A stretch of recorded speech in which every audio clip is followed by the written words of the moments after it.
오늘은 하나님이 이스라엘을 구원하셔야 할 이유, 하나님이 이스라엘을 구원하셔야 할 이유이라는 제목으로 말씀을 선고합니다. 우리가 이 말씀을 깊이 깨닫지를 못하면 그냥 겉으로 흐르는 말씀을 우리가 읽다 보면 왜 이렇게 하나님 왔다 갔다 하시나,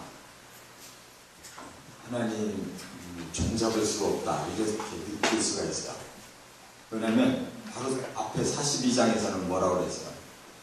막 이스라엘을 책망했어요.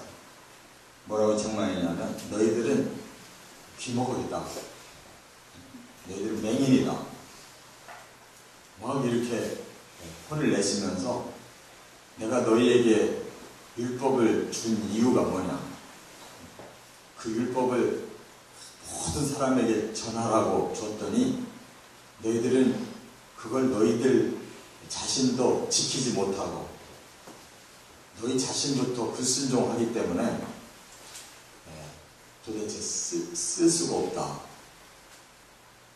그래서 하나님이 막 책망을 하시고 그랬잖아요. 그런데 오늘은 또 나는 너희들을 구원하지 않을 수가 없다 하고 또 간절한 마음으로 막 이스라엘을 위로하거든요.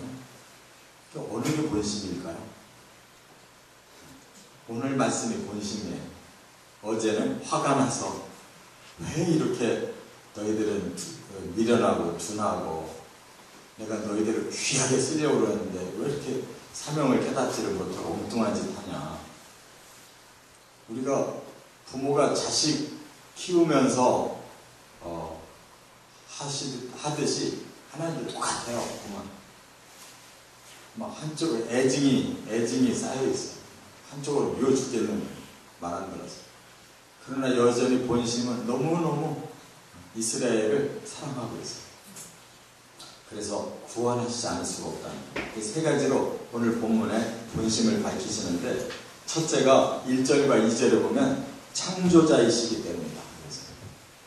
그래서 내가 너를 만들었는데 내가 어떻게 너를 버리냐. 그렇잖아요? 우리가 애를 낳아놓고 어떻게 그 애가 말 안 듣고 내 마음에 안 든다고 어떻게 버리냐. 창조자. 그렇기 때문에 책임질 수밖에 없다는 하나님. 아무리 미운 짓하고 잘못해도 하나님 책임질 수밖에 없어요. 그래서 이제는 거꾸로 달래요. 두려워하지 마. 너희들 내가 책망하고 망할 거라고 한다고 끝내 망하는 건 아니다. 잠시 망해도 잠시 망하지 끝까지 망하는 거 아니다. 그러면서 나는 너를 지명해서 불렀다. 그러니까 물론 온 세계를 창조하고 모든 인류를 창조했지만 그 중에서 이스라엘, 아브라함의 믿음을 보고 그 한 사람을 선택해서 그 자녀들로 믿음의 사람을 뽑아서 이제 하나님께서 선민으로 삼았는데, 그렇게까지 창조의 말하자면 결정체잖아요. 모든 걸 창조했는데 그 중에서 이스라엘을 뽑아가지고 하나님의 백성으로, 하나님의 종으로, 하나님의 사명자로 쓰겠다고 하니까 얼마나 창조 피조물 중에서도 얼마나 가장 존귀하냐, 얼마나 하나님 앞에 귀해요. 내가 너를 지명해서 불렀는데 내가 어떻게 너를 버리냐.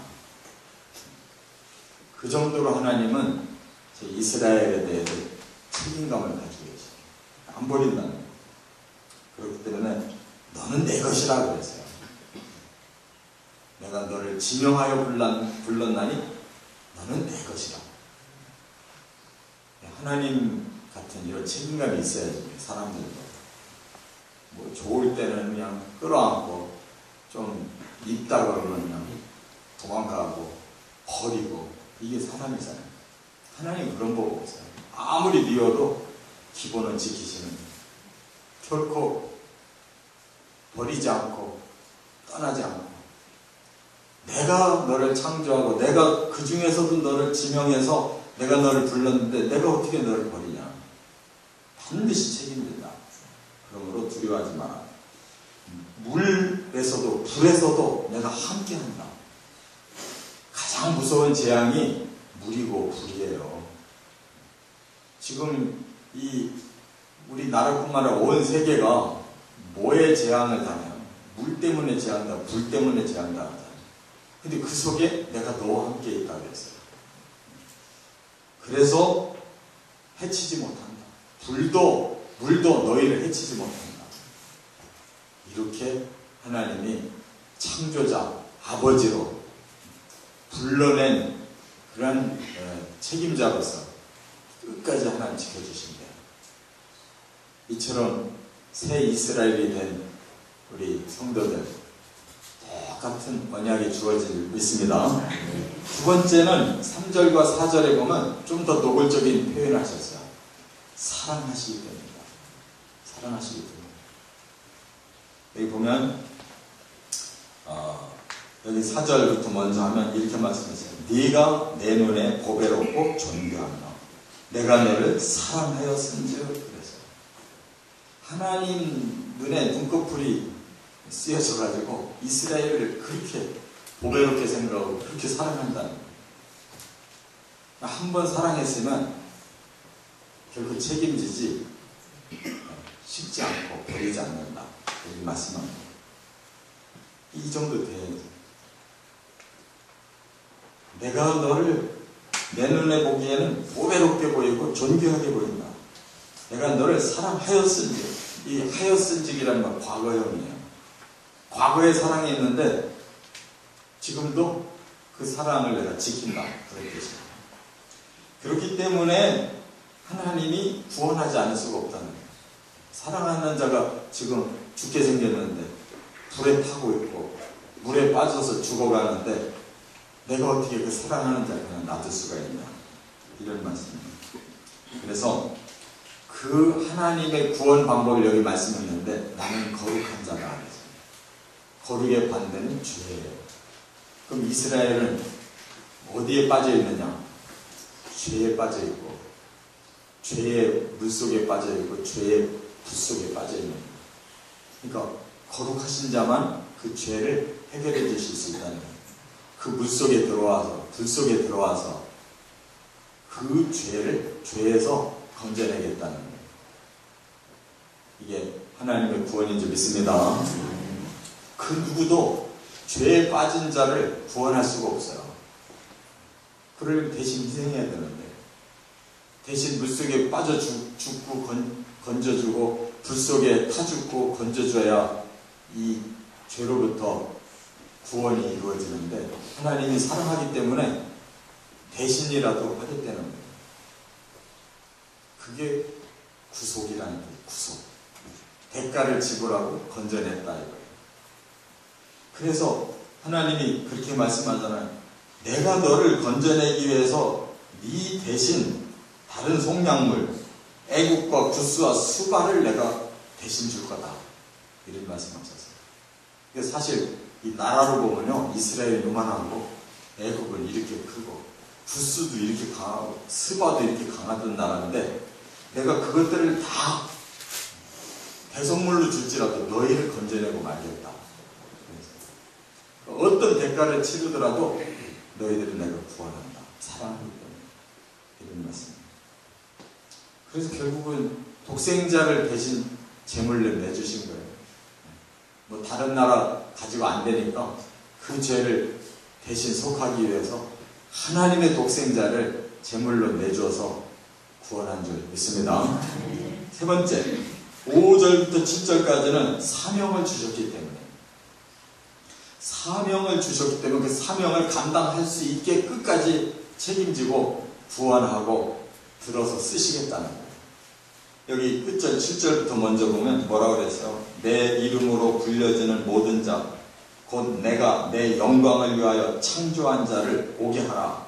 그를 내가 지었고 그를 내가 만들었느니라.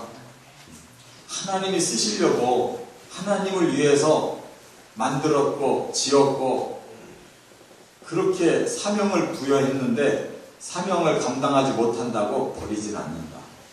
다시 구원해서 꼭 사명을 감당하고야 말도록 하겠다. 그런 뜻이에요. 그래서 여기 보니까 사방에서 모은대. 동쪽에서 부르고 서쪽에서 부르고 북쪽에서 부르고 남쪽에서 부르고, 그리고 그 붙들고 있는 자들 보고 너는 내보내라, 이스라엘을 풀어줘라 라고 강하게 명령하겠다는 거예요. 그러니까 어느 나라에 포로가 되어 있든지 그들을 하나님께서 끌어내시겠다는 거예요. 지금 이스라엘이 그래요. 그들은 하나님은 잘 믿는데 하나님 마음은 모르고 믿어요. 그게 답답한 일이잖아요. 부모를 공경한다고 막 야단을 치고 있는데 정작 부모 마음은 흡족하지 않고 불편하고 섭섭한 거예요. 하나님 마음이 이스라엘에 대해서 그래요. 지금 하나님이 성령물로 메시아를 보내줬는데 그 메시아는 아니라고 지금 계속 거부하고, 자기들은 하나님 잘 믿는다고 지금 자신만만하고, 이게 이스라엘이에요. 굉장히 미운 짓 하는데도 버릴 수가 없어요. 그래서 1878년 만에 다시 불러들인 거예요. 지난 1948년. 마지막 이제 그들을 정화시켜서 쓰실 거예요. 이와 같이 사명자는 버리지 않으십니다. 다시 고쳐서 쓰시지. 이 오늘 말씀이 얼마나 감격스러운 말씀인지 몰라요. 이 다 우리에게 똑같이 주신 말씀이에요. 구약시대의 선민이 이스라엘이고, 또 신약시대의 선민은 우리 교회, 예수님이 세우신 교회 공동체의 성도들이 선민이에요. 근데 우리를 사명자로 부르셨다는, 결코 교회를 버리지 않으시고 성도들을 버리지 않으시고 잘못되면 다시 고쳐서 쓰시는 것입니다. 그래서 하나님은 창조하셨기 때문에, 사랑하시기 때문에, 우리에게 사명 주셨기 때문에 반드시 구원하여 쓰신다는 거 깨닫고, 우리가 하나님 앞으로만 제대로 돌아오면 되는 거예요. 언제든지 회복이 가능하다는 거 믿고 순종하시기를 주의 이름으로 축원합니다.